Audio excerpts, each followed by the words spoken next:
नमस्कार।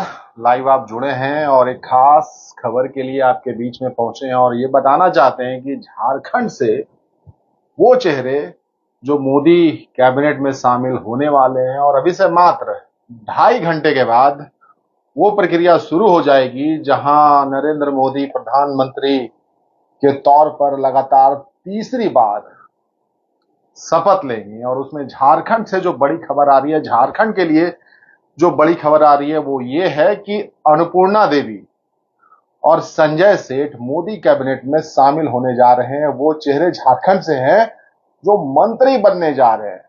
और आपको ये बता दें कि अन्नपूर्णा देवी लगातार दूसरी बार मोदी कैबिनेट में शामिल होने वाली हैं। इससे पहले वो शिक्षा राज्य मंत्री थी।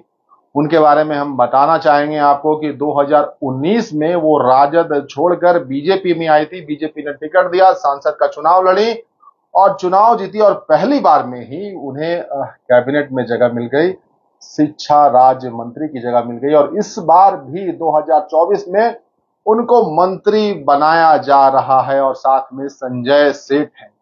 और 2024 का चुनाव उन्होंने जीता है 3,77,104 वोटों से और हराया माले के विनोद सिंह को। और आपको ये बताना चाहेंगे, एक वक्त में वो राजद में थी, राजद लालू प्रसाद यादव के करीबी नेताओं में मानी जाती थी। उन्होंने राजद छोड़ा, बीजेपी आई और उनकी किस्मत एक तरीके से बदल गई। 2019 का चुनाव जीतने के बाद उन्हें संगठन में भी पद मिला और सरकार में भी पद मिला। 2019 चुनाव जीतने के बाद वो झारखंड प्रदेश उपाध्यक्ष बनी और बाद में राष्ट्रीय उपाध्यक्ष का भी दायित्व मिला, साथ में हरियाणा का सह प्रभारी भी बनाया गया। तो देखिए किस तरीके से अन्नपूर्णा देवी के लिए किस्मत खुला जब वो बीजेपी में आई। और कहा जाता है कि बीजेपी झारखंड के लिए, वो कम से कम झारखंड प्रदेश के लिए यादव की एक चेहरा है, ओबीसी का चेहरा है और उसी मद्देनजर उनको फिर से मंत्री बनाया गया है। और महिला की हिस्सेदारी या भागीदारी को लेकर भी वो चेहरा कहीं ना कहीं उनका नजर आ रहा है। संजय सेठ की बात करें तो रांची से वो लोकसभा का चुनाव जीते हैं और रांची में उन्होंने कांग्रेस की उम्मीदवार यशस्विनी सहाय को हराया और तकरीबन जो वोटों का अंतर था 1,20,512 वोटों से संजय सेठ ने कांग्रेस की जो प्रत्याशी थी यशस्विनी सहाय उनको हराया। कहा जाता है कि भाई संघ के करीबी हैं और मोदी जी और अमित शाह से भी उनके अच्छे संबंध हैं। इसी वजह से उनको शायद कैबिनेट में जगह मिल गई है। और ये भी कारण है, वैश्य वोटों पर नजर रखने के लिए शायद उसे लुभाने के लिए उनको जगह मिली है। और ये जो सबसे बड़ी चर्चा थी कि भाई झारखंड में क्या आजसू के जो उम्मीदवार जो चुनाव जीते सीपी चौधरी, वो मंत्रिमंडल में शामिल होंगे या नहीं। तो ये भी आपको बता दें वो भी मंत्रिमंडल में शामिल हो सकते हैं, इसकी चर्चा है, उनके नाम की चर्चा है।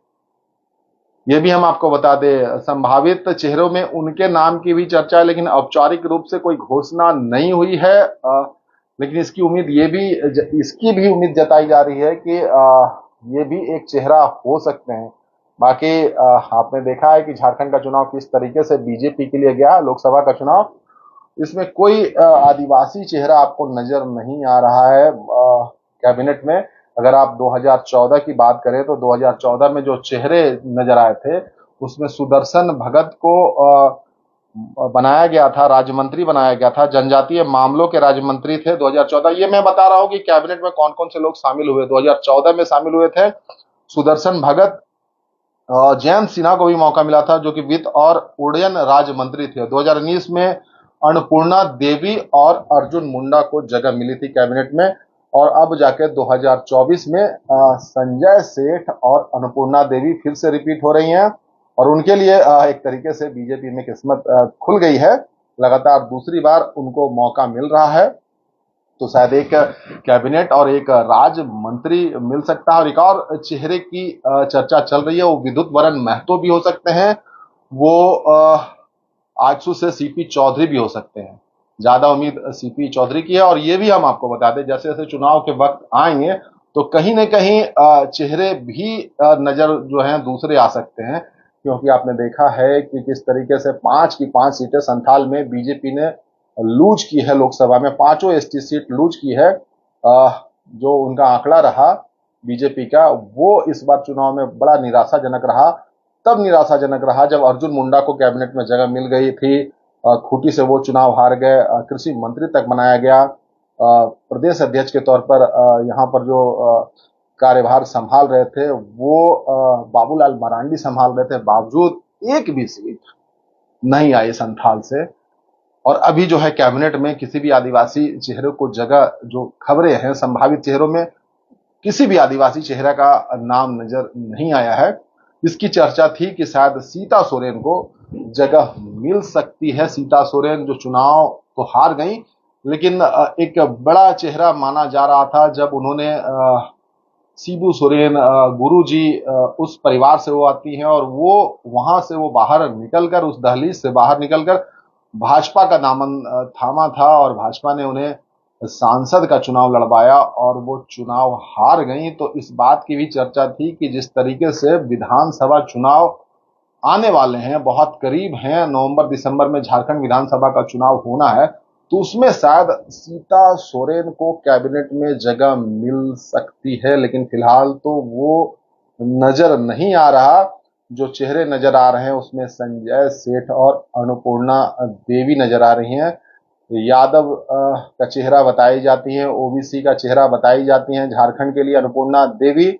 राजद में रही, 2019 में भाजपा में आई, चुनाव जीती, शिक्षा राज्य मंत्री बनी और फिर 2024 का भी चुनाव जीती और यहाँ भी उनको मोदी कैबिनेट में शामिल किया जा रहा है। बाकी प्रतिक्रिया जरूर दीजिएगा। आज फिर से तीसरी बार लगातार नरेंद्र मोदी प्रधानमंत्री पद का शपथ लेने जा रहे हैं। 7:15 बजे के आसपास वो कार्यक्रम शुरू होगा।